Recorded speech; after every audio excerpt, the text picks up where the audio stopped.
আসসালামু আলাইকুম। নতুন একটি ভিডিওতে আপনাদের সবাইকে স্বাগতম। তো আপনাদেরকে আমি বলছিলাম যে এই মাসের শেষে ভিসা হবে। তবে এখন জানা যাচ্ছে যে আবার এই মাসে না, নেক্সট মাসে ভিসা হবে। আসলে দুবাই ভিসা নিয়ে আমি আর আশাবাদী না। কারণ দুবাই ভিসা হয়তো আর হবে না। আপনারা দুবাই এর চিন্তা বাদ দিলে আপনার মনে হয় ভালো হয়। কারণ আমার মনে হচ্ছে যে দুবাই ভিসা আর হয়তো হবে না। আর হয়তো এই ভিসা হওয়ার কোনো আমি সম্ভাবনা দেখছি না। তো আপনারা যদি পারেন তার অন্য দেশ যেমন মালয়েশিয়া বা কাতার বা ইউরোপের কোনো দেশ যেতে পারেন। কারণ 1-2 লাখ টাকা বেশি দিলেই কিন্তু আপনারা ইউরোপ বা অন্যান্য ভালো দেশে যেতে পারবেন। তাহলে কেন আপনারা দুবাই নিয়ে পড়ে আছেন? তো হোপফুলি আমার কথা আপনারা বুঝতে পারছেন। কারণ এই দেশ নিয়ে আহ, কোনো আশা ভরসা নেই।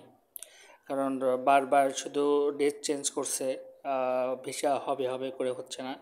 তাই দুবাই আসা বাদ দিয়ে অন্য অন্য দেশে যাওয়ার চিন্তা করেন। কারণ এখানে বেতন কম দিচ্ছে, আপনার সুযোগ সুবিধা কম, কষ্ট বেশি। কেন আপনারা দুবাই আসবেন বলেন? আমি তো কোনো রিজন